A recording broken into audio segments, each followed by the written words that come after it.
सभी को नमस्कार। ह्यूमन डिजीज़ मानव हेल्थ की यानी ह्यूमन हेल्थ की बात कर रहे थे हम, और उसमें हम वायरस जनित रोगों की बात कर रहे थे। बैक्टीरियल डिजीज़ की बात कर ली थी, अब वायरल डिजीज़ की आगे बात कर रहे हैं। तो उसमें मानव रोग,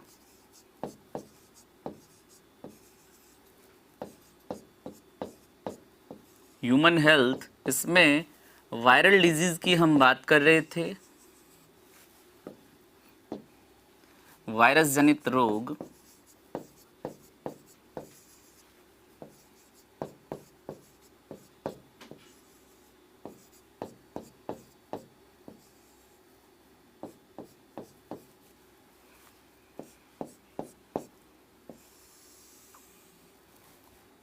तो मानव जनित या वायरस जनित रोग जिसमें हम मानव रोगों में बात कर रहे हैं। और आगे वायरस से होने वाले रोग की बात करते तो एक इम्पॉर्टेंट डिजीज हमारे सामने आती है, AIDS, acquired immuno deficiency syndrome. तो अगला वायरस जनित रोग जो है, लिख रहे हैं एड्स,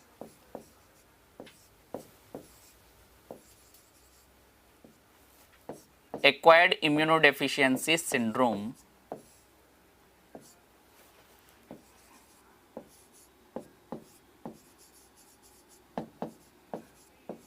एक्वायर्ड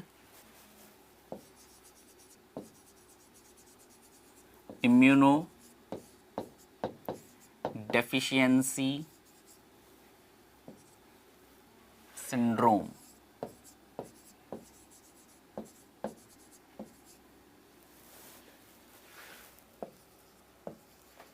फुल फॉर्म भी ध्यान रखनी चाहिए। अब इसमें भी वही तरीका वही है, रोग कारक,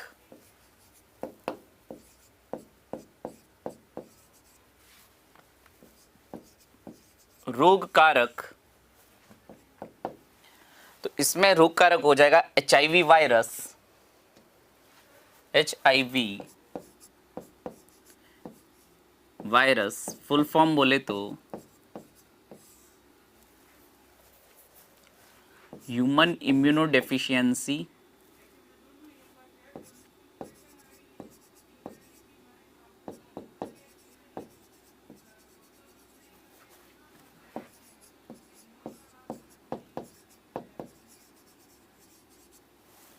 human immuno deficiency virus, HIV। रोग कारक के बाद देखते हैं संक्रमण, कि संक्रमण कैसे फैलता है।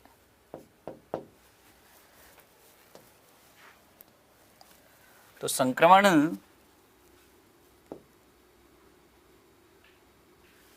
जिन जिन कारणों से फैलता है देखते हैं। एक तो संक्रमित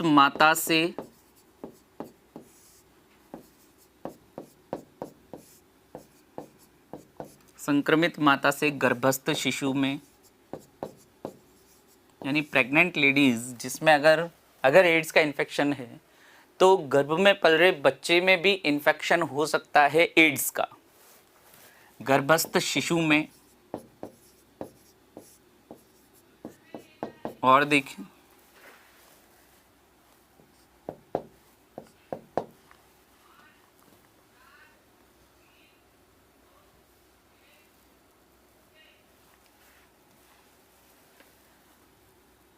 संक्रमित माता से गर्भस्थ शिशु में, और देखें कि संक्रमित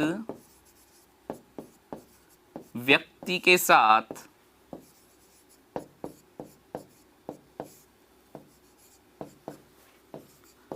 असुरक्षित यौन संबंध, unprotected sex with infected person, असुरक्षित यौन संबंध।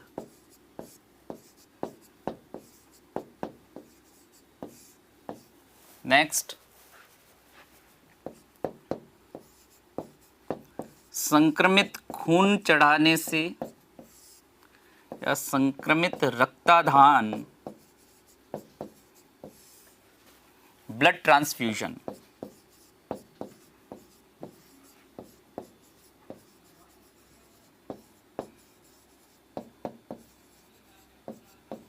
और एक मुख्य तरीका कि संक्रमित सुई के प्रयोग से चारों इन्फेक्शन देखते हैं कैसे होते हैं। इन्फेक्टेड नीडल्स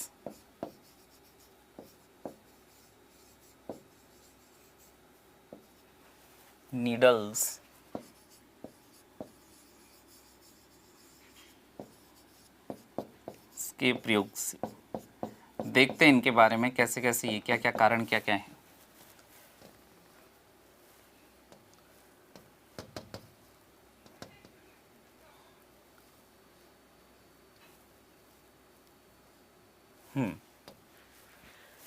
संक्रमित माता से गर्भस्थ शिशु में ध्यान देना। प्लेसेंटा के द्वारा पेट में पल रहा बच्चा अपनी मां के शरीर से जुड़ा हुआ रहता है, पोषण भी प्राप्त करता है। प्लेसेंटा से कई हार्मोन्स का भी स्रावण होता है और ये प्लेसेंटा बच्चे में कई एंटीबॉडीज भी भेजता है। लेकिन कई बार इस तरह के वायरस भी उस प्लेसेंटा से होकर यदि बच्चे के संपर्क में आ गए या फिर at the time of birth, जब बच्चे का जन्म हुआ तो क्या होता है, कुछ ब्लड बच्चे का और माँ का एक दूसरे के टच में आते हैं, संपर्क में आते हैं, तो उस समय भी काफ़ी ज़्यादा चांस रहते हैं कि बच्चे में वहाँ से इन्फेक्शन हो जाए। और देखा हमने संक्रमित व्यक्ति के साथ असुरक्षित यौन संबंध, भाई केवल छूने से एड्स नहीं होता है। इन्फेक्टेड पर्सन के साथ जब अनप्रोटेक्टेड सेक्स किया जाए या असुरक्षित यौन संपर्क किया जाए तो ऐसे में क्या होता है, जनन द्रव्यों में, जैसे बात करें कि वीर्य यानी सीमन में, या फिर जो जननांगों का जो म्यूकोसा होता है, जो त्वचा होती है जननांगों की, वहाँ क्या होता है, ब्लड सप्लाई बहुत ज़्यादा होती है। तो यदि वहाँ से भी अगर ब्लड के थ्रू या उस जननांगों पर जो म्यूकोसा की यानी परत लगी हुई रहती है बिल्कुल श्लेष्मा की, वहाँ से भी ये वायरस हेल्दी पर्सन में जा सकता है। यानी ये जो अनप्रोटेक्टेड सेक्स होता है वो भी इन्फेक्टेड पर्सन के साथ, तो एड्स हो सकता है। संक्रमित रक्तदान, यानी अगर कोई इन्फेक्टेड ब्लड है, किसी को एचआईवी था, किसी को एड्स है, और उसने, भाई कारण क्या होता है, देखो एड्स का तो कई बार व्यक्ति में एड्स का वायरस आ जाता है, 1-1.5 साल तक पता भी नहीं चलता व्यक्ति को, कोई लक्षण भी नहीं आए। यानी इनका उद्भवन काल क्या होता है, बहुत ज़्यादा होता है एड्स के वायरस एचआईवी का। अब इतना लंबा जब इसका जो इंक्यूबेशन पीरियड इतना ज़्यादा है, उद्भवन काल, तो कई बार क्या होता है, ऐसा व्यक्ति खुद को हेल्दी मानते हुए कहीं ब्लड डोनेट कर देता है। और कई बार क्या होता है कि कुछ जगहों पर जैसे छोटे हॉस्पिटल्स या कई बार जल्दबाजी में क्या करते हैं, ऐसे ब्लड को किसी नॉर्मल पर्सन को जिसको रिक्वायरमेंट होती है उसको दे देते।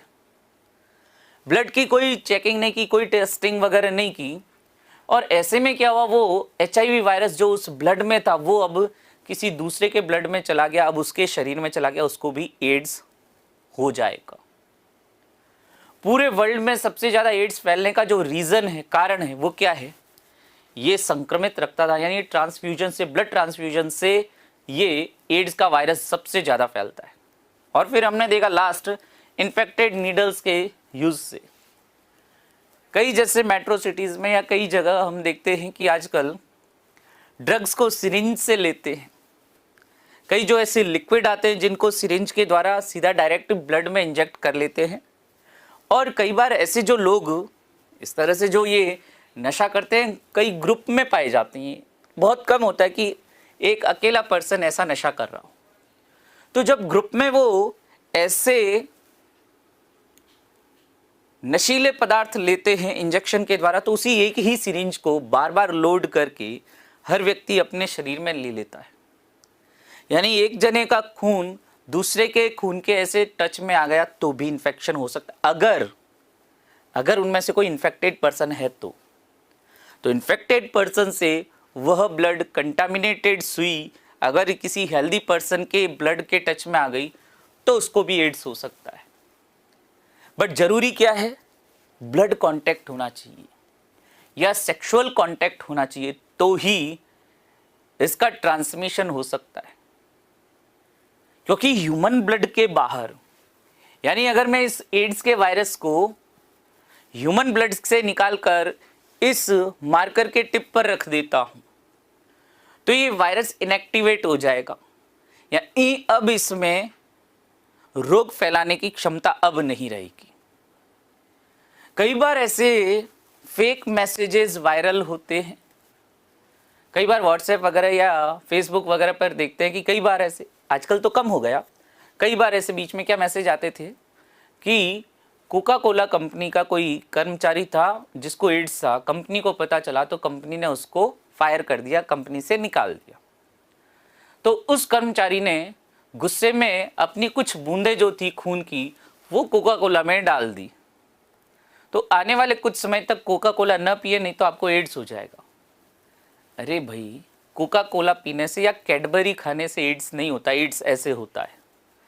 बिकॉज अगर, पहली बात तो ऐसा होता ही नहीं है, और अगर हो भी गया तो कोका कोला में डालते ही वो वायरस इनएक्टिवेट हो गया है, क्योंकि ये वायरस क्या है, ऐसे मानिए कि ह्यूमन ब्लड के बाहर ये इन्फेक्शियस रह ही नहीं सकता, केवल ह्यूमन ब्लड में ही इन्फेक्शियस रह सकता है, क्योंकि बॉडी के बाहर या ह्यूमन ब्लड के बाहर ये रोग उत्पन्न करने की क्षमता इसमें नहीं रहती। तो इसलिए अगर हाँ, इवन मैं एक टेस्ट ट्यूब में एड्स के पेशेंट का ब्लड भी निकाल लूं और अगर उस ब्लड में कोई प्रिजर्वेटिव नहीं डाला तो 10 मिनट में ब्लड क्लॉट हो जाता है, ब्लड खराब हो जाएगा, अंदर पड़ा वायरस उसमें भी मर जाएगा। इसलिए बेहद जरूरी क्या है कि एक तो अवेयरनेस होनी चाहिए कि मैंने कहा ना, एड्स ऐसे छूने से नहीं फैलता, ये कैडबरी या कोका कोला खाने से एड्स नहीं होता, एड्स इन कारणों से होता है।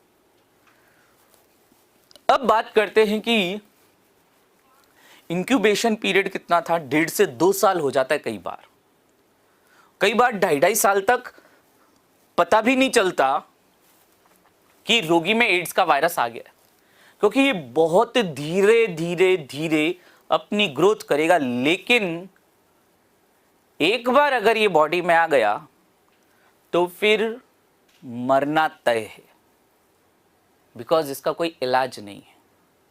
अब देखो, यहां पर एक बहुत बारीक सी बात है कि ये 1.5-2 साल आपके शरीर में रहा तो आपकी एंटीबॉडीज क्या कर रही थी उस टाइम।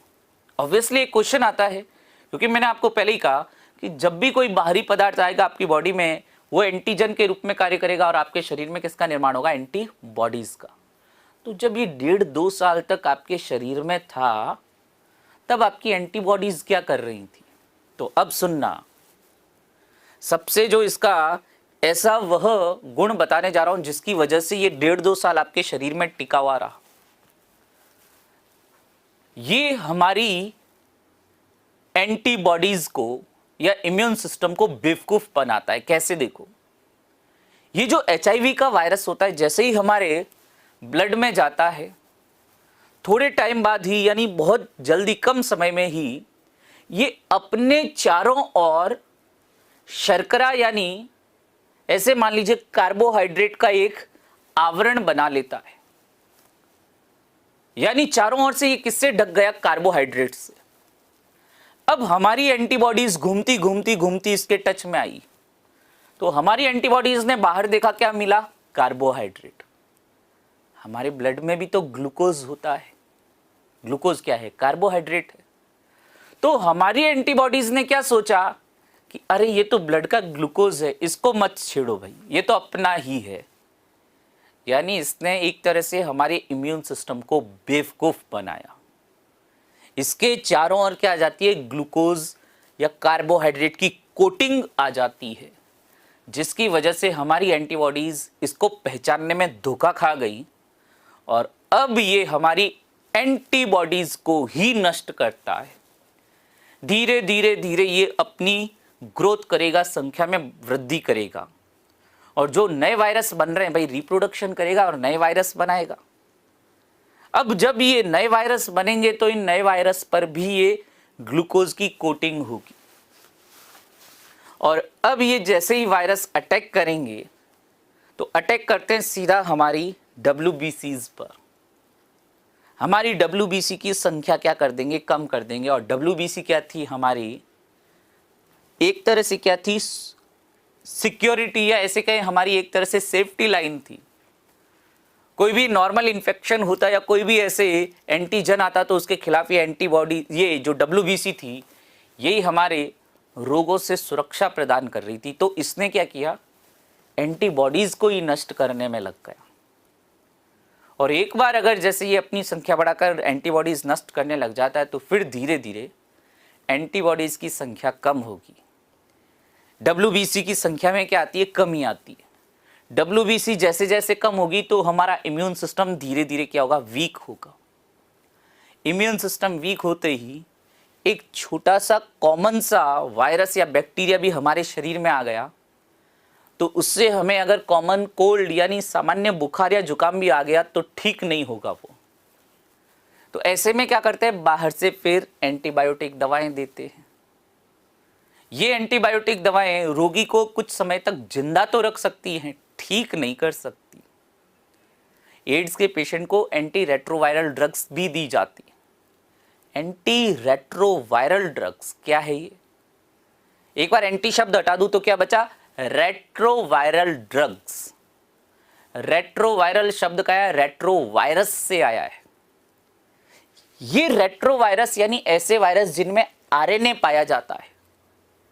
मैंने आपको वायरस की बीमारी या ये वायरस जनित रोग पढ़ाने से पहले एक बात कही थी कि वायरस में बाहर बाहर प्रोटीन का आवरण और अंदर या तो DNA या RNA पाया जाता है, दोनों साथ साथ नहीं होते। तो ऐसे वायरस जिनमें RNA पाया जाता है, RNA वायरस या रेट्रोवायरस कहलाते हैं। HIV में भी क्या पाया जाता है, RNA पाया जाता है। कोरोना वायरस में भी क्या है, RNA वायरस से। तो एड्स के ऐसे मरीज में हम एंटी रेट्रोवायरल ड्रग्स देते हैं। ये ड्रग्स जैसे नाम बताता हूं, जीडोवुडिन, ये जो ड्रग्स होती है, दवाइयां होती है, केवल उस वायरस की ग्रोथ को धीमा कर सकती है, मार नहीं सकती। एड्स की दवाई नहीं है, अभी तक तो नहीं है। और यहीं से एक और बात करंट से जोड़ रहा हूं, ध्यान देना, मार्च की बात बता रहा हूं, मार्च अप्रैल की। राजस्थान में SMS में बहुत बड़ी बड़ी हेडिंग आई थी न्यूज़पेपर में कि राजस्थान के SMS हॉस्पिटल में जयपुर में एड्स की दवाई से पेशेंट्स को, कोरोना वायरस के पेशेंट को ठीक किया जा रहा है। क्यों कर पा रहे थे ऐसा, देखो। एड्स के पेशेंट में हम कौन सी दवाई देते हैं, एंटी रेट्रोवायरल, जो इस RNA वायरस यानी रेट्रोवायरस RNA वायरस की ग्रोथ को क्या करती है, कम कर देती है। कोरोना वायरस भी क्या है, RNA वायरस ही है। तो जो RNA वायरस के खिलाफ एड्स के रोग में दवाई काम कर रही थी, वही इस कोरोना वाले पेशेंट में भी काम करती है। एंटी रेट्रोवायरल ड्रग्स थी, हेल्पफुल है। ऐसे नहीं है कि ये एक कैसे कह सकते हैं कि भाई ये कोरोना की दवाई है, हेल्प कर सकती है, उस इन्फेक्शन को कंट्रोल कर सकती है, बिल्कुल ठीक करे, ऐसी कोई गारंटी नहीं। साथ साथ हम और भी मेडिसिन दे रहे थे, जैसे हाइड्रोक्सीक्लोरोक्वीन की भी बात आई थी, बीच में काफ़ी डिस्प्यूट भी हुआ था कि कई जनों में हाइड्रोक्सीक्लोरोक्वीन साइड इफेक्ट भी खूब दिखाई देते, इसलिए अब कई जगह तो हाइड्रोक्सीक्लोरोक्वीन से ट्रीटमेंट भी बंद कर दिया। खैर वो अलग बात है। बट यहाँ पर देखें, इस एड्स का रोग कारक देखा, संक्रमण देखा कि किस तरह से हो रहा है। रेट्रोवायरस क्यों है, क्योंकि इसमें क्या पाया जाता है, RNA पाया जाता है। RNA वायरस है ये, HIV वायरस RNA वायरस है, ठीक है। बिकॉज इसमें जो जेनेटिक मटेरियल है वो क्या है, RNA है, DNA होता ही नहीं है। और कोरोना वायरस में भी यही RNA, भाई सेम टू सेम तो नहीं होता RNA, बट है दोनों में RNA, ठीक है। तो रोग कारक हमने पढ़ लिया, फिर इसके बाद संक्रमण भी पढ़ लिया। आगे पढ़ते हैं, रोग कारक के बाद संक्रमण, और संक्रमण के बाद अब देखते हैं लक्षण। जो अभी अपन ने बात की कि रोग प्रतिरोधक क्षमता में क्या आ जाती है, कमी आ जाती है। लिख सकते हैं इसमें कि व्यक्ति की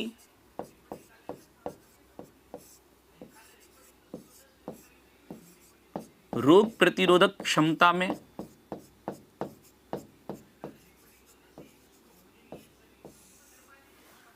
रोग प्रतिरोधक क्षमता में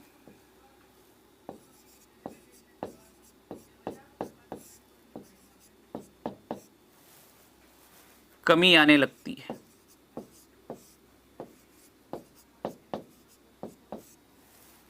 व्यक्ति की रोग प्रतिरोधक क्षमता में कमी आने लगती है।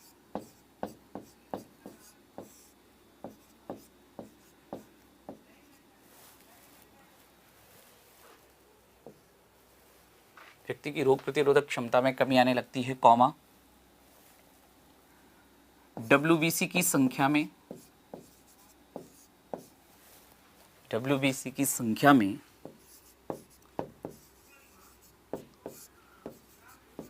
कमी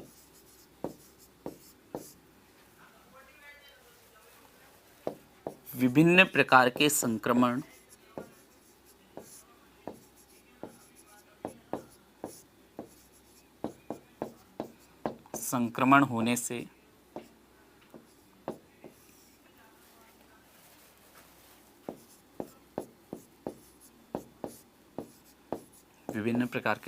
होने से अंग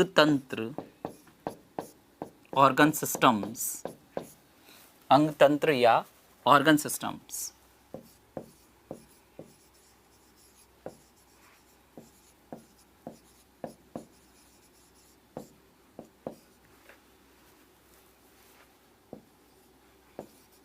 कार्य करना बंद कर देते हैं।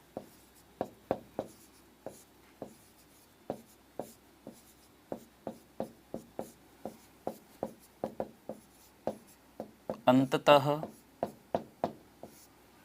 रोगी की मृत्यु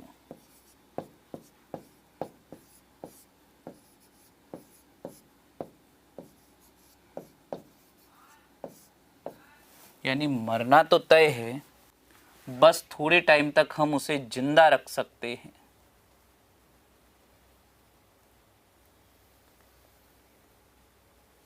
रोगी को बस हम जिंदा रख सकते हैं। लक्षण के बाद देखें उपचार,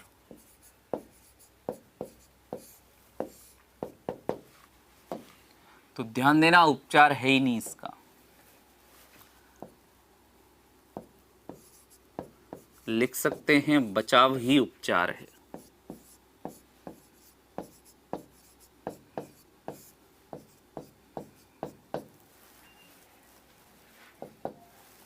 हालांकि इसमें एक और चीज ये भी ऐड कर देते हैं कि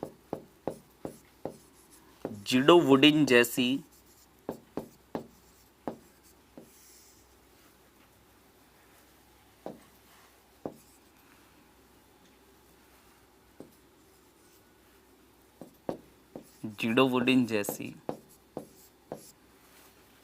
एंटी रेट्रोवायरल दवाएं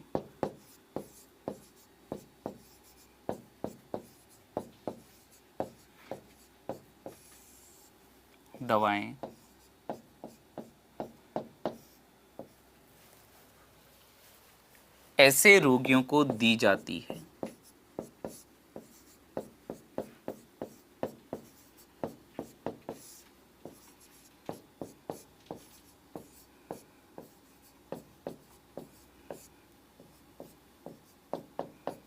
तो इससे क्या होगा कि भाई थोड़ा इनकी लाइफ एक्सपेक्टेंसी थोड़ी सी, यानी जो व्यक्ति दवाई के बिना 6 महीने में मर सकता था, तो अब वो दवाई देकर उसको हम 8-10 महीने साल भर जिंदा रख सकते हैं।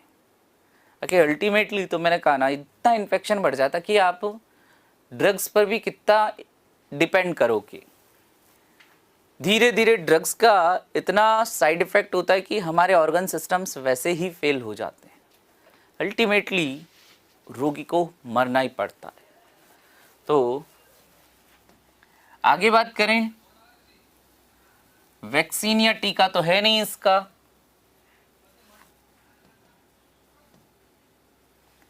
वैक्सीन या टीका तो अवेलेबल है नहीं।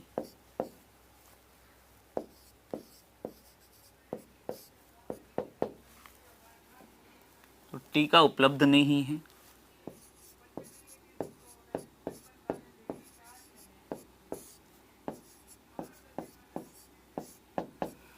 और देखें, टीके के बाद इसका परीक्षण की बात करते हैं। परीक्षण पर भी कई बार क्वेश्चन आता है। एलिसा टेस्ट, और एलिसा का फुल फॉर्म पूछ लेते हैं।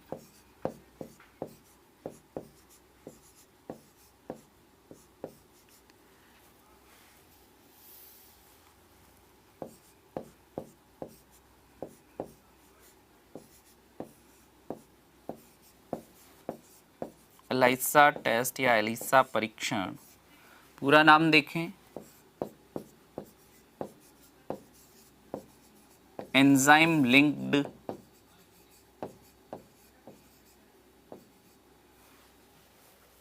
इम्यूनोसॉर्बेंट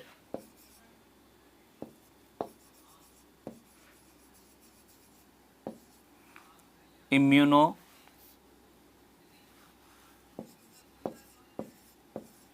सॉर्बेंट एसे।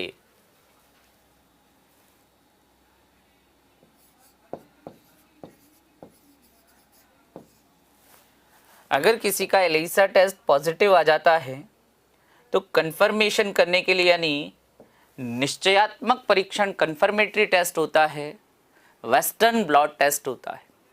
तो लिख सकते हैं कि निश्चयात्मक परीक्षण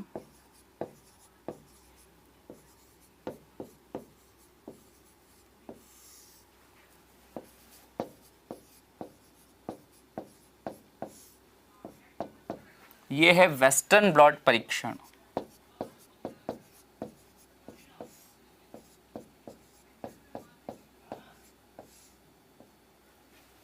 वेस्टर्न ब्लॉट परीक्षण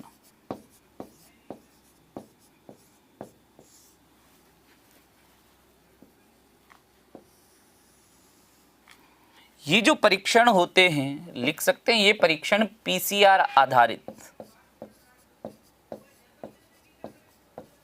ये परीक्षण पीसीआर, पॉलीमरेज चेन रिएक्शन,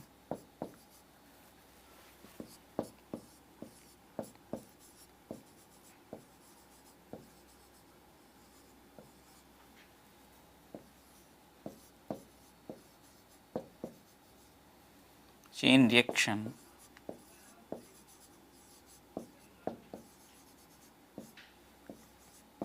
आधारित।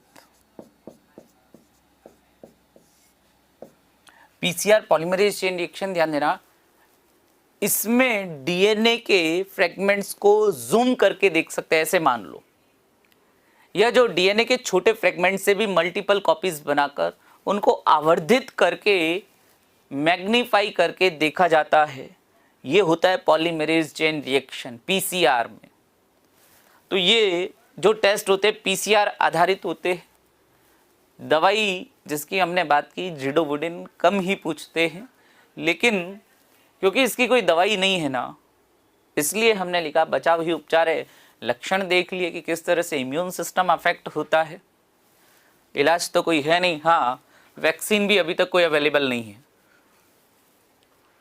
तो इसके वैक्सीन अवेलेबल नहीं होने का एक वो भी कारण है जो मैंने बताया ना, ये वैक्सीन क्या होती है, कोई भी वायरस के खिलाफ आपके शरीर में एंटीबॉडी बना दी। अब वो एंटीबॉडीज कब काम करेगी, जब उसको वो वायरस वापस दिखेगा। वायरस दिखेगा कब भाई, आपके तो शरीर में ये ग्लूकोज या कार्बोहाइड्रेट की कोटिंग बनाकर आपके एंटीबॉडीज को ही धोखा दे रहा है, तो बाहर वाली एंटीबॉडीज को भी धोखा दे देगा। तो इस तरह से हमने ये देखा कि कई बार हम ये देखते हैं कि इस तरह से हमारे इम्यून सिस्टम कई बार ऐसे एंटीजेंस को पहचानने में धोखा खा जाता है, जिसकी वजह से आगे फिर कोई भी इन पर असर नहीं होता या इनके खिलाफ टीका भी नहीं बना सकते। आगे बात करते हैं इनके अलावा, तो हो गई आपके सेकंड नंबर स्लाइड। एड्स के बाद एक और रोग देखते हैं, वायरस जनित रोग, हेपेटाइटिस। हेपेटाइटिस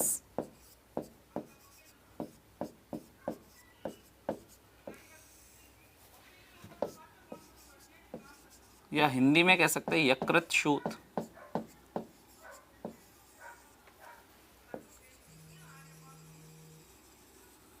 यकृत शोथ भी कह सकते हैं इसे।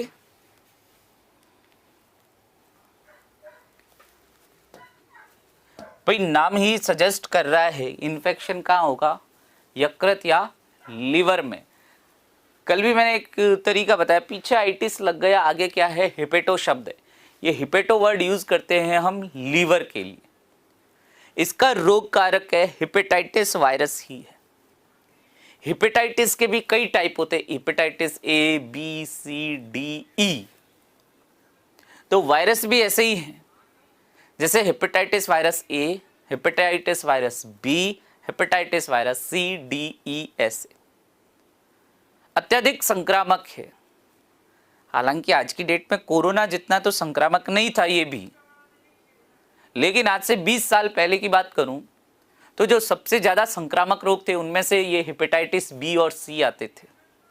लीवर में इन्फेक्शन, तो जब लीवर में जब जब इन्फेक्शन होगा तो ध्यान देना, एक बात यहां पर और बता रहा हूं, पीलिया, जॉन्डिस।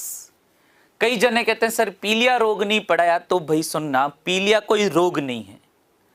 पीलिया तो वह लक्षण है जो कि कब दिखाई देगा, जब हमारे लीवर में जब जब इन्फेक्शन होगा तब तब जॉन्डिस या पीलिया के लक्षण दिखाई देते हैं। अब इसमें हम बात करें कि जॉन्डिस जैसे लक्षण दिखाई देते हैं, और देखें आइटिस लग गया, यानी लीवर में क्या है, संक्रमण है, सूजन है, दर्द होता है। और ये धीरे धीरे फिर क्या होता है, व्यक्ति में जॉन्डिस जैसे लक्षण, पीलिया जैसे लक्षण दिखाई देते हैं, और जिसका प्रभाव दूसरे अंगों पर पड़ता है, डाइजेशन वगैरह प्रॉपर नहीं हो पाता है, और धीरे धीरे व्यक्ति अगर इलाज ना मिले तो डेथ भी हो जाती है। आज से 20 साल पहले बहुत ज़्यादा संक्रामक रोग था हेपेटाइटिस बी और सी। अब आजकल तो इससे भी बहुत ज़्यादा संक्रामक रोग हम देख भी रहे हैं। तो लिखते हैं इसके बारे में, हेपेटाइटिस के बारे में, रोग कारक,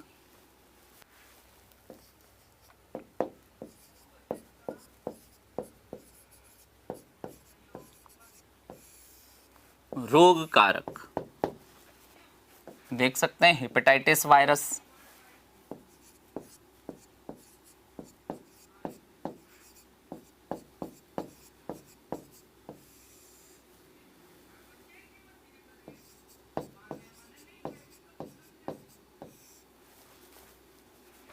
ए बी सी डी एवं ई। रोग कारक के बाद संक्रमण देखें कैसे होता है।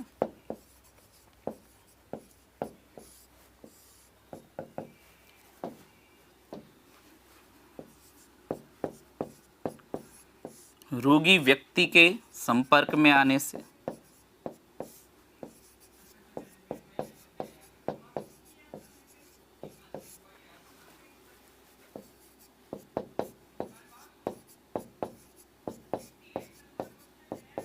कॉमा दूषित जल एवं भोजन से,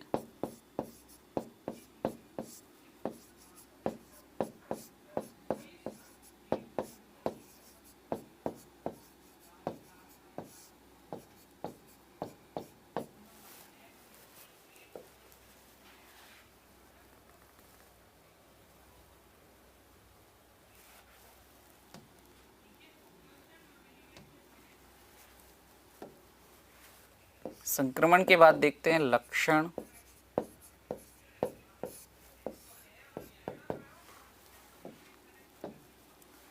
यकृत में संक्रमण, यकृत बोले तो लीवर,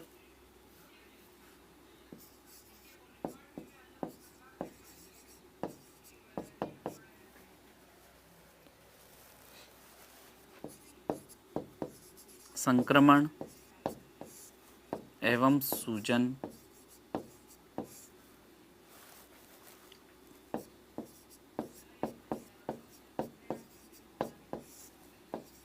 पीलिया के समान लक्षण दिखाई देते हैं। तो पीलिया कोई अलग से सेपरेट बीमारी नहीं है, पीलिया तो क्या खुद एक सिम्टम है, खुद एक लक्षण है जो ये बताता है कि लीवर में इन्फेक्शन हुआ है। पीलिया के समान लक्षण दिखाई देते हैं।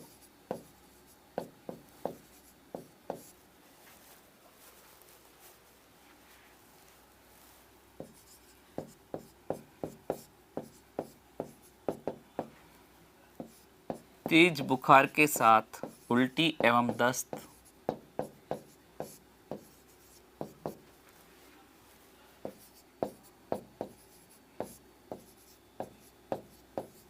उल्टी एवं दस्त।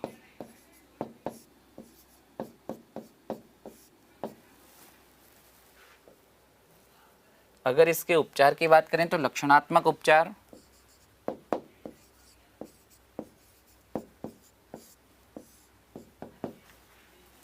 उपचार में हो जाएगा लक्षणात्मक उपचार।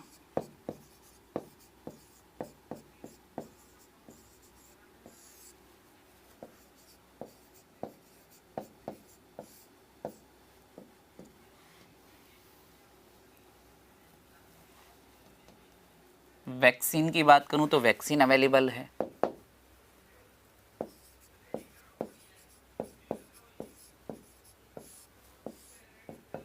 Hepatitis vaccine, hepatitis vaccine,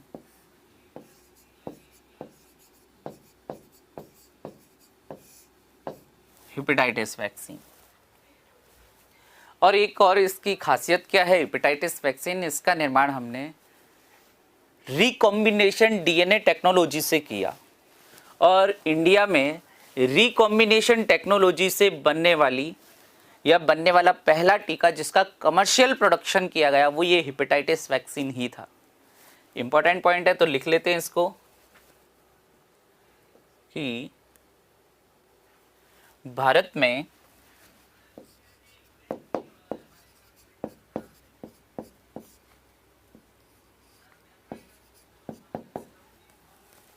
hepatitis vaccine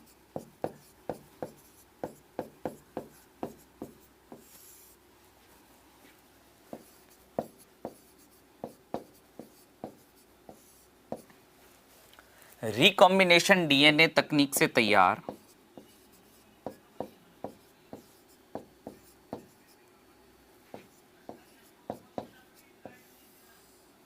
recombination DNA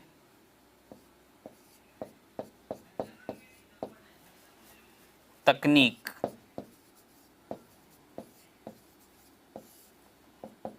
से तैयार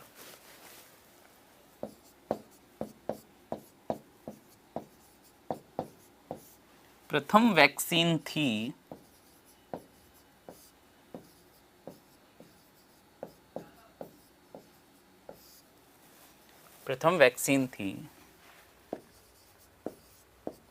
जिसका व्यावसायिक उत्पादन कमर्शियल प्रोडक्शन किया गया।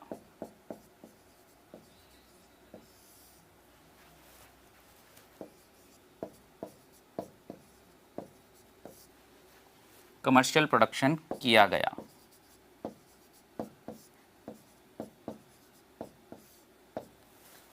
ये हेपेटाइटिस की हमने बात की, यकृत शोथ हेपेटाइटिस, लीवर में इन्फेक्शन, पीलिया जैसे लक्षण दिखाई देते हैं।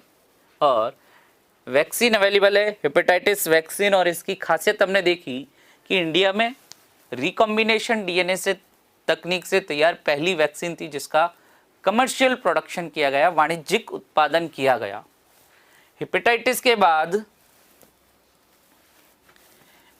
एक और वायरल डिजीज की बात करते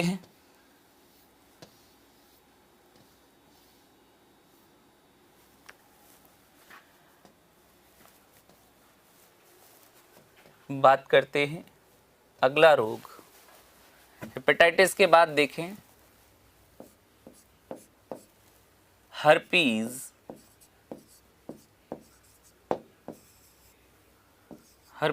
रोग। बहुत कॉमन सा रोग है। रोग कारक हर्पीज वायरस, हर्पीज वायरस ही है, HSV हर्पीज सिम्प्लेक्स वायरस बोल देते हैं। हर्पीज वायरस या इसको HSV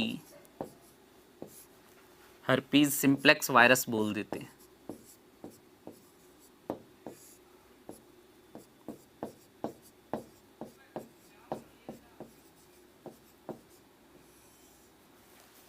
वायरस HSV। चलिए एक बार देखते ये है क्या हर्पीज। बहुत कॉमन है,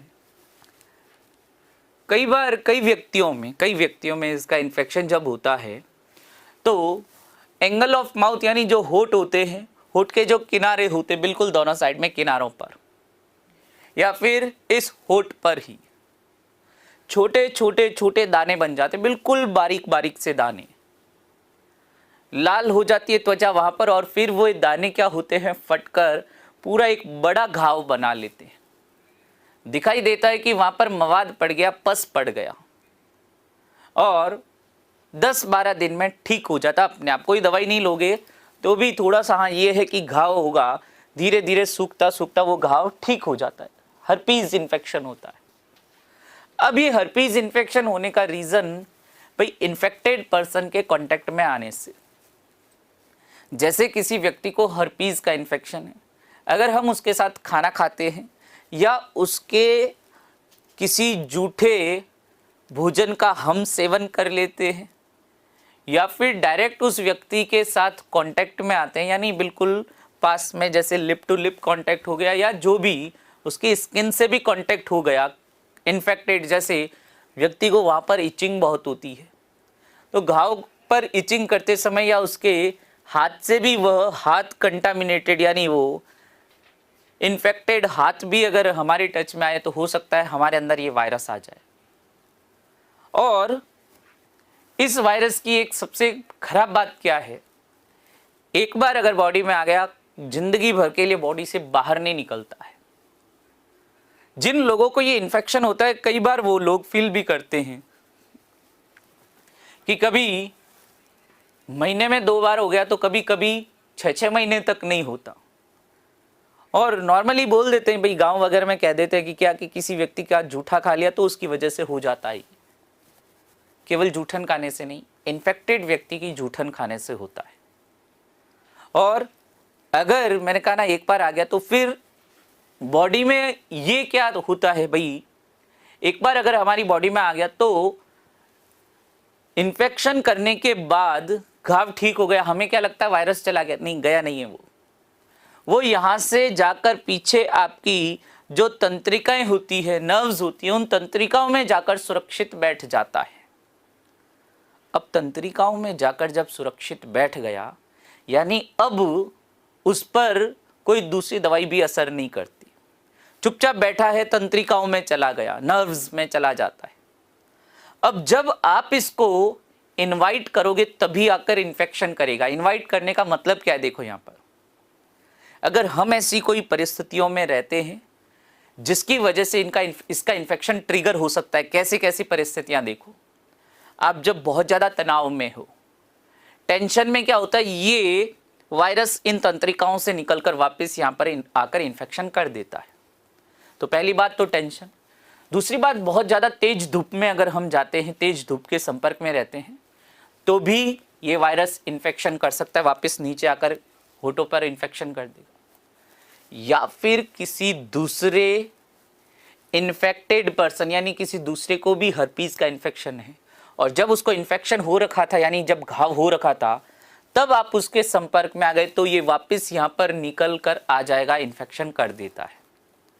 बिल्कुल होठों पर छोटे छोटे से दाने बन जाते हैं, घाव हो जाता है और फिर क्या हो जाता है, करीब 10-12 दिन में ऑटोमेटिकली ठीक हो जाता है, घाव भर जाता है। लेकिन अच्छा, इसकी एक और बात मैंने कहा ना, जिंदगी में कभी भी हो सकता है, किसी भी मोड़ पर ये वाला इन्फेक्शन एक बार अगर आ गया वायरस तो शरीर में कभी भी कर सकता है। दवाई है इसकी, दवाई देते हैं, उसमें ऑइंटमेंट लगाते हैं, लेकिन दवाई से कोई ज़्यादा खास फर्क क्या नहीं पड़ता। जहां आपके घाव 12 दिन में भर रहा था तो अब 7-8 दिन में भरेगा। यानी वो दवाई उस वायरस को मारती नहीं है, केवल इस इन्फेक्शन को आगे बढ़ने से रोकती है।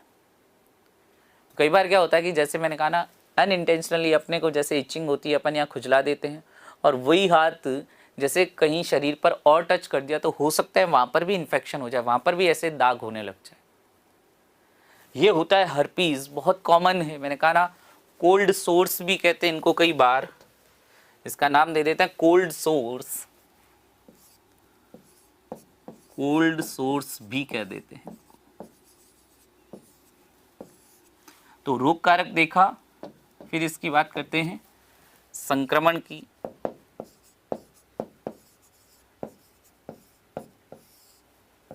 तो लिख सकते हैं संक्रमण कैसे होता है। संक्रमित व्यक्ति के संपर्क में आने से।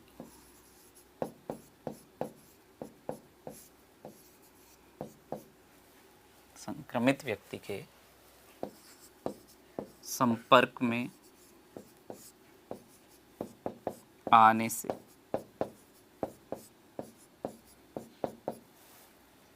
और मैंने कहा ना, एक बार अगर बॉडी में ये बैक्टीरिया सॉरी ये वायरस आ गया ना, फिर जिंदगी भर के लिए ये आपकी बॉडी में ही रहेगा। संक्रमण आगे देखें, लक्षण।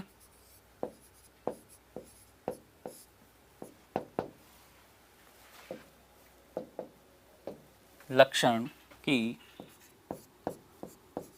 होठों पर तथा होठों के किनारों पर, होठों के किनारों पर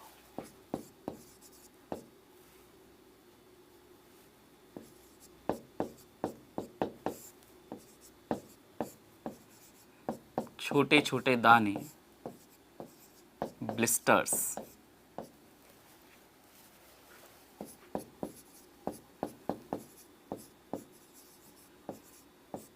उत्पन्न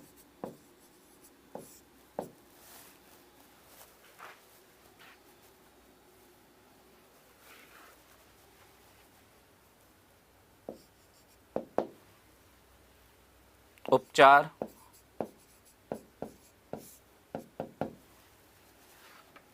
उपचार में लिख सकते हैं एंटीवायरल क्रीम्स,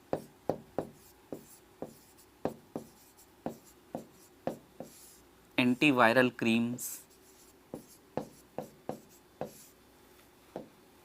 वैक्सीन इसकी कोई है नहीं। वैसे वैक्सीन यूँ देखा जाए, वैक्सीन तो है लेकिन ज़्यादा प्रभावी नहीं है। कई बार वैक्सीन देने के बाद भी HSV वैक्सीन, कई बार वैक्सीन देने के बाद भी इन्फेक्शन हो जाता है। ठीक है, लेस इफेक्टिव है बट है अवेलेबल, तो नाम लिख दिया अपन ने। ठीक है, और दूसरा नाम देख लिया हमने, कोल्ड सोर्स भी कहते हैं। हर्पीज वायरस बहुत कॉमन है। अनहाइजेनिक कंडीशन से बचना चाहिए, दैट्स इट। कई बार क्या होता है, हम कहीं पर जैसे बाहर रेस्टोरेंट वगैरह कहीं पर, जैसा अभी तो बंद है, वैसे इतना ज़्यादा नहीं है अभी, बट फिर भी कई बार जैसे हम ऐसे इन्फेक्टेड बर्तन, या हमें नहीं पता होता ना कि वो कितना साफ़ है, दिखाई थोड़ी देता वायरस उस पर, तो कई बार ऐसे कंटामिनेटेड ऑब्जेक्ट से, चम्मच वगैरह या खाने के बर्तनों से भी ये वायरस सामान्य या स्वस्थ व्यक्ति में इन्फेक्शन कर देता है, या फिर डायरेक्ट कांटेक्ट से भी हो सकता है।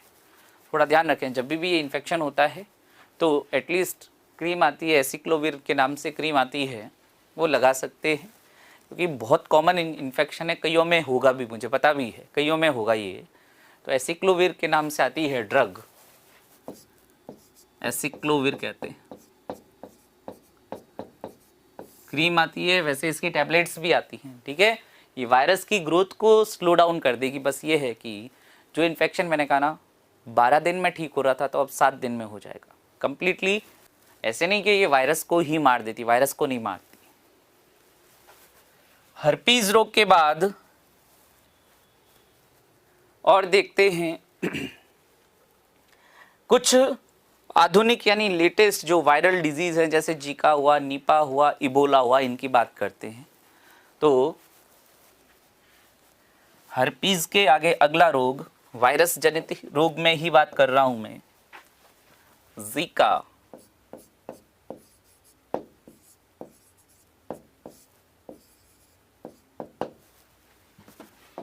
तो ये भी क्या है, वायरस जनित रोग है।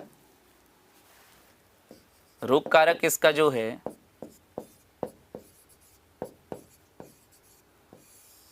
और इसमें रोग वाहक भी आ जाएगा।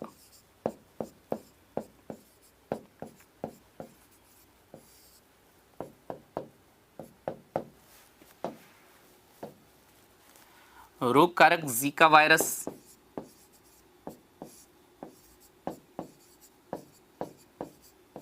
या इसकी फैमिली का नाम देखें फ्लेवी, फ्लेवी फैमिली से बिलोंग करता है फ्लेवी वायरस।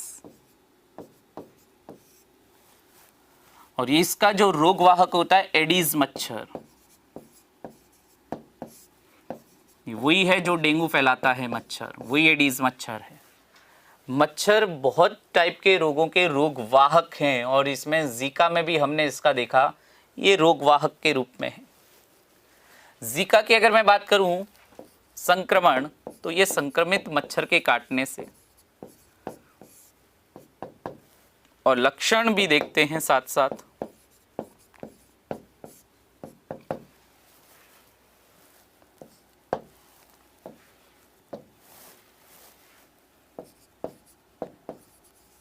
संक्रमित मच्छर के काटने से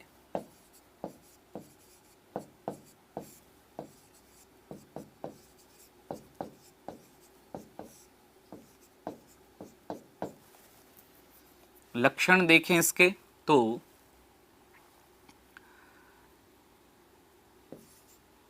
सामान्य बुखार एवं शरीर में दर्द। तो ऐसा लग रहा है ये तो नॉर्मल सर फीवर हुआ, इतना नॉर्मल भी नहीं है। जीका वायरस की अगर बात करूं रिसेंट टाइम्स में, यानी अभी आसपास के ही कुछ टाइम की बात करूं तो 2016 सितंबर रियो ओलंपिक गेम्स चल रहे थे। रियो ओलंपिक गेम्स का आयोजन होने से कुछ समय पहले वहां ब्राजील में, ब्राजील में, रियो डी जेनेरियो ब्राजील में इस वायरस का इन्फेक्शन फैला था जीका का। कई खिलाड़ियों ने इस ओलंपिक इवेंट में भाग लेने से मना कर दिया क्योंकि उस समय वहां पर जीका फैला हुआ था वायरस। अब जीका वायरस मैंने कहा ना कि अगर किसी को हो भी जाता है, मच्छर काट भी लेता है, कोई बात नहीं, 10-12 दिन में व्यक्ति ठीक हो सकता है। ट्रीटमेंट है इसका भाई वही सिम्टोमेटिक ट्रीटमेंट, लक्षणात्मक उपचार। लेकिन अगर किसी फीमेल को गर्भवती किसी फीमेल या मादा को अगर ये जीका हुआ है, ठीक हो गई वो, लेकिन अगले 3-4 साल के दौरान वो फीमेल अगर गर्भ धारण करती है, प्रेग्नेंट होती है, तो बच्चे को खतरा होता है क्योंकि ये वायरस इनएक्टिवेटेड फॉर्म में हमारी बॉडी में रह सकता है 3-4 साल तक। और यही वायरस 2018 अक्टूबर में जयपुर में भी फैला था। हालांकि जयपुर में बहुत ज़्यादा नहीं फैला, करीब 140 केसेस आए जिनमें से केवल एक डेथ हुई थी, वो भी उसमें दूसरे इन्फेक्शंस भी हो गए थे इस वजह से, बाकी सारे लोग ठीक हो गए। बट जब ये रोग फैलता है, मैंने कहा ना, रोग तो आसानी से ठीक हो जाएगा, कोई बात नहीं, लेकिन अगर किसी महिला जिसको ये हुआ जीका और वो ठीक भी हो गई, लेकिन 3-4 साल तक मना किया जाता है कि गर्भ धारण नहीं करना है, प्रेग्नेंट नहीं होना है क्योंकि बच्चे को खतरा है। तो यहां पर लिख सकते हैं कि लक्षण सामान्य बुखार एवं शरीर में दर्द। फिर आगे लिखते हैं यदि संक्रमण से ठीक हो चुकी मादा, संक्रमण से ठीक हो चुकी स्त्री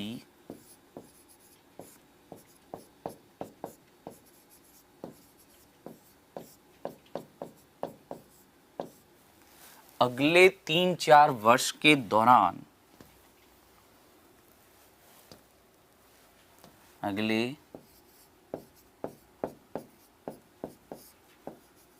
3-4 वर्षों के दौरान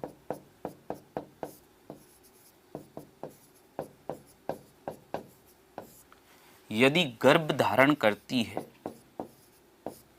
यदि गर्भ धारण करती है तो बच्चे है तो बच्चे के मस्तिष्क, ब्रेन,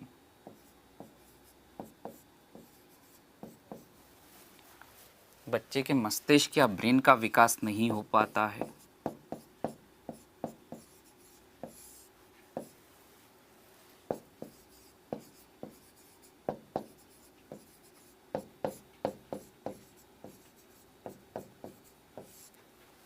नहीं होता है।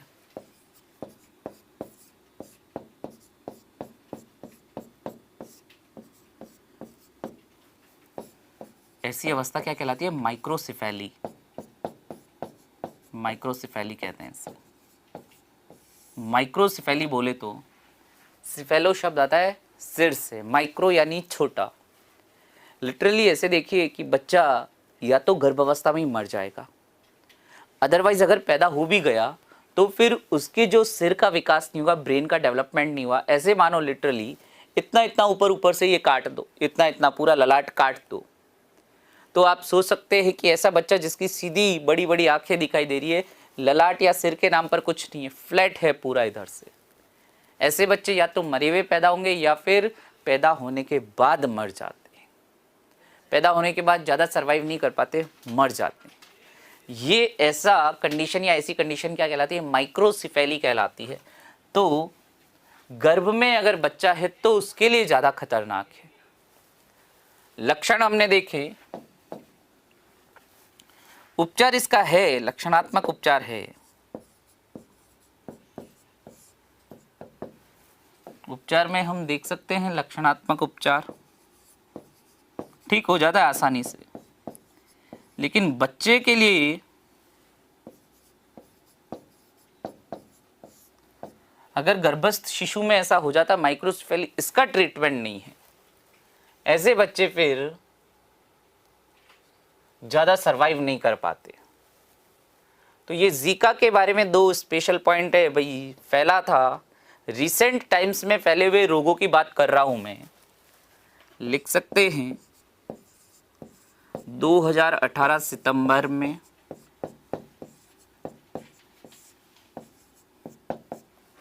रियो ओलंपिक खेलों के दौरान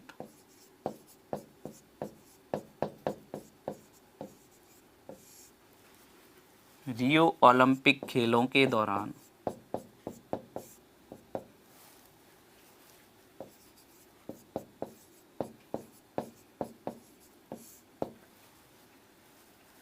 ये रोग फैला।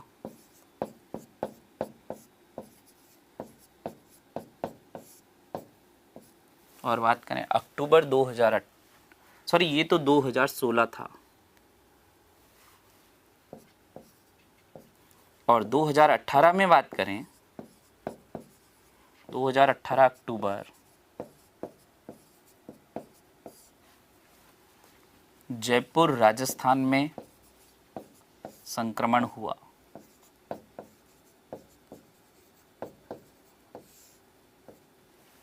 जयपुर राजस्थान में संक्रमण हुआ।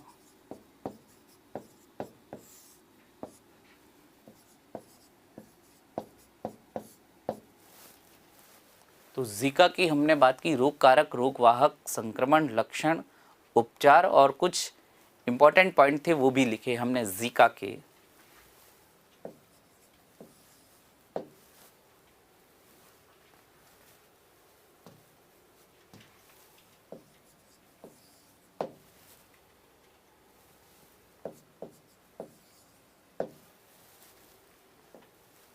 जीका के बाद एक और जो रिसेंट टाइम्स में फैला है रोग, निपाह।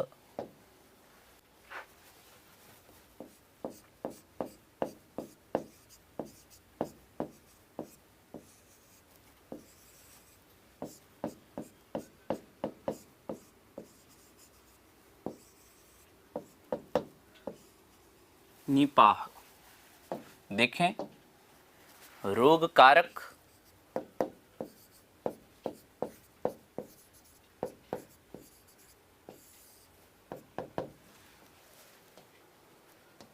Nipah virus.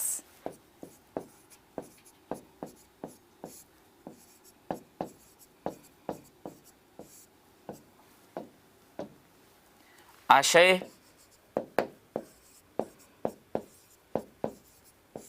आशय की डेफिनेशन अपन पहले पढ़ चुके हैं। फल चमगादड़,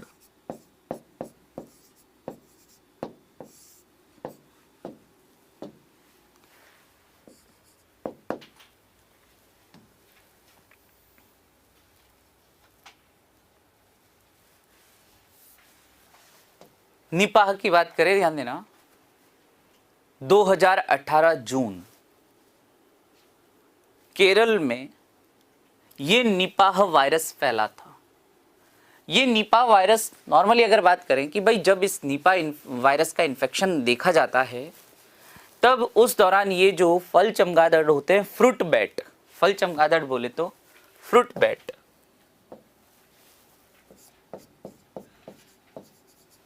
ये फ्रूट बैट के शरीर पर होता है। आशय है, आशय का मतलब देखो, ये फल चमगादड़ हमें काटता नहीं है, यानी डायरेक्ट हमारे अंदर इस वायरस को नहीं छोड़ता। ये वायरस केवल इसकी बॉडी पर चिपका हुआ रहता है, ऐसे मान लो।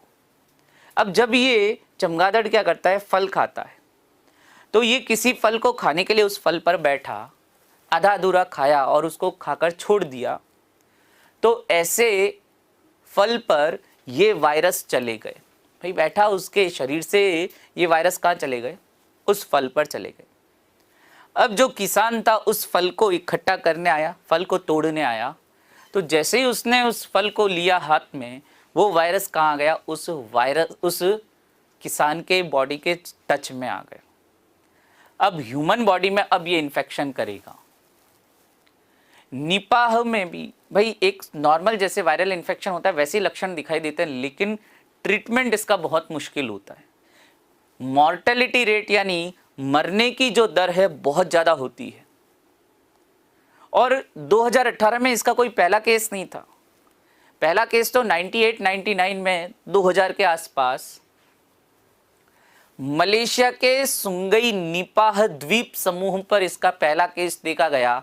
तो उस आइलैंड यानी द्वीप समूह के नाम पर इसका नामकरण भी क्या कर दिया, निपाह कर दिया। इंडिया में भी इसके पहले भी इन्फेक्शन हो चुके हैं 2001 और 2007 में वेस्ट बंगाल में यानी पश्चिमी बंगाल में, और उस समय बांग्लादेश में भी हुआ था। उस समय भी इसका आउटब्रेक हुआ था, काफ़ी लोग मरे थे उस टाइम भी, अभी भी मरे। करीब 17-18 केसेस आए थे अभी जून में, 2018 वाले इस जून में।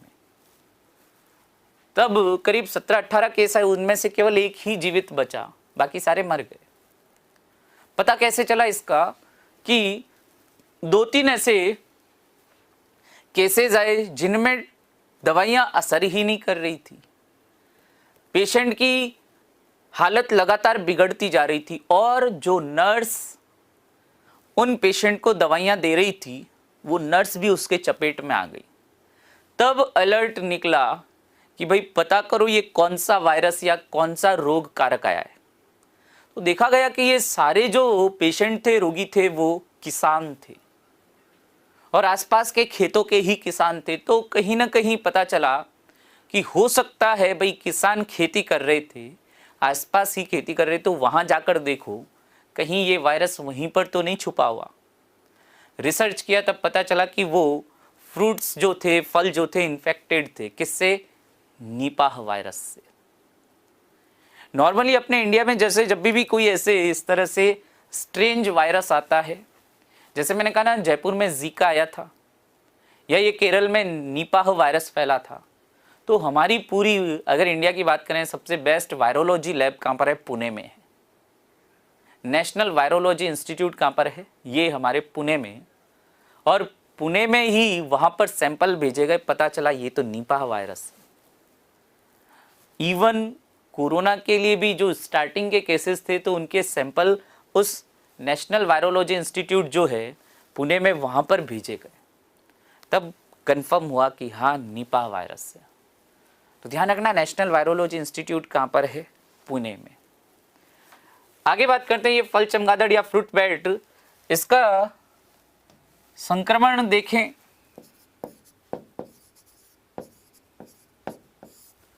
तो संक्रमित फलों के संपर्क में आने से,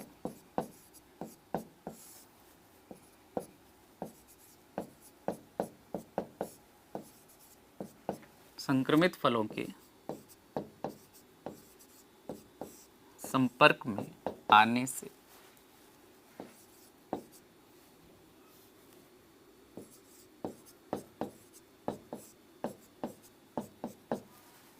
लक्षण देखें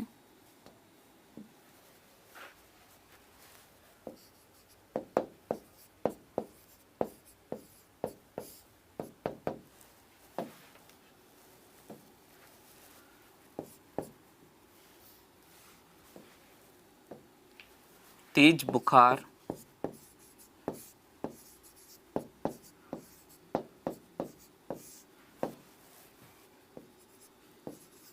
उल्टी, दस्त,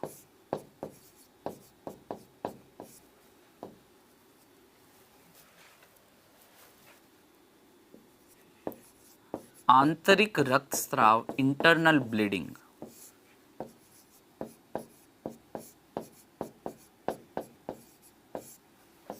इंटरनल ब्लीडिंग यानी जो आंतरिक अंग होते हैं उनसे ब्लीडिंग होने लग जाती है बिना कोई चोट लगे हुए भी।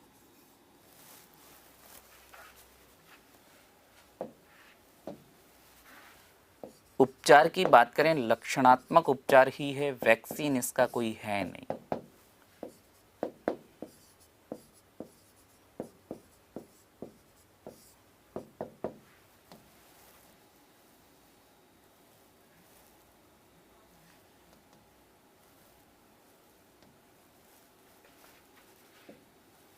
उपचार देखें, लक्षणात्मक उपचार, वैक्सीन उपलब्ध नहीं है।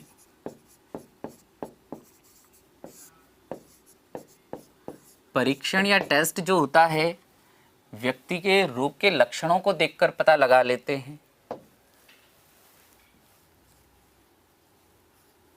अब इस निपाह का जो आउटब्रेक हुआ था उसके बारे में वापस पॉइंट लिख लेते हैं कि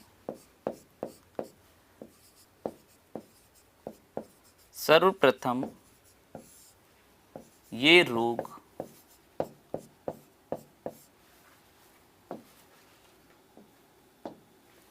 मलेशिया के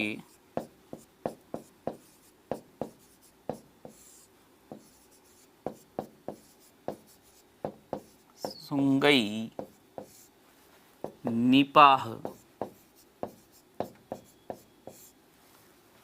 द्वीप समूह पर देखा गया।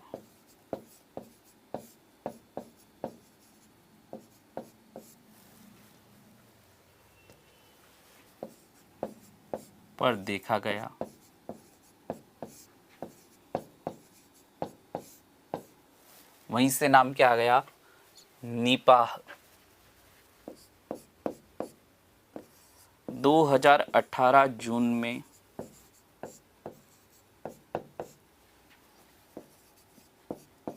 केरल में संक्रमण फैला।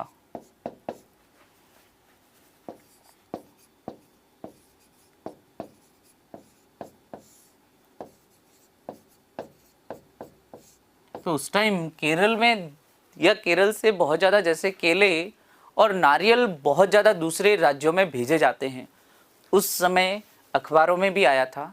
गवर्नमेंट ने भी कहा कि कुछ समय तक ये नारियल और केलों का यूज़ ना करें। बिकॉज ये कहाँ पर रहता है, फल चमगादड़ उन फलों पर ही। हो सकता है कोई इन्फेक्टेड नारियल या कोई ऐसा इन्फेक्टेड केला हम खा रहे हों और हम उसके संपर्क में आ जाए, इसलिए उस टाइम केले और नारियल न खाने की सलाह दी गई थी। केरल में संक्रमण फैला, इससे पहले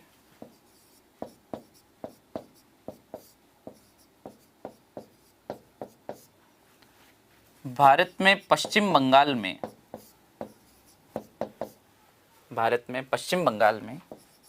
वेस्ट बंगाल,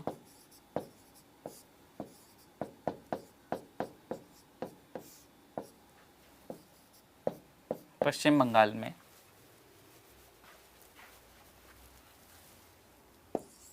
2001 एवं 2007 में फैला।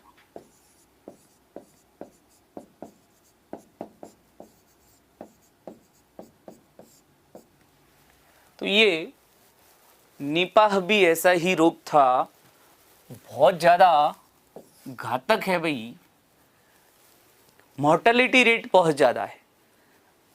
कोविड-19 की तो मॉर्टेलिटी रेट बहुत कम है, बहुत कम है, 2 से 5%, यानी 100 जने अगर इन्फेक्टेड हुए तो 2 से 5 जने मरते हैं, वो भी कौन, जिनको ऑलरेडी कोई दूसरा इन्फेक्शन है या कोई दूसरी क्रोनिक डिजीज़ है, तो ही ऐसे लोगों की डेथ होती है। अदरवाइज ठीक होने के जो परसेंट अभी है पूरे ऑल ओवर वर्ल्ड में ठीक ठाक है, लोग काफ़ी ठीक हो रहे हैं। लेकिन गलत बात क्या है, या ऐसे हमारे पॉइंट ऑफ व्यू से खराब बात क्या है कोविड-19 की, फैलता बहुत जल्दी है। इसकी तो मॉर्टेलिटी रेट बहुत ज़्यादा थी। आप खुद सोचो, 18 में से 17 लोग मर गए, कितनी हाई मॉर्टेलिटी रेट यानी मृत्यु दर, कि इन्फेक्टेड पर्सन्स में से कितने लोगों की मृत्यु हो गई, डेथ कितने की हो गई, ये मॉर्टेलिटी रेट कहलाती, जो कि निपाह में बहुत ज़्यादा थी। तो निपाह के जैसे ही इबोला हुआ, सार्स, मर्स और इस कोविड-19 की भी, ये सभी वायरस वाले रोग हैं। तो इनकी और जो रिलेटेड अगली क्लास में इन और रिलेटेड जो कंटेम्प्रेरी अभी ज़्यादातर ऐसे रोग जिनका हाल ही में बहुत ज़्यादा संक्रमण देखा गया, उन सभी की बात करेंगे नेक्स्ट क्लास में। तो बाकी बातें करते हैं नेक्स्ट क्लास में। Thank you very much.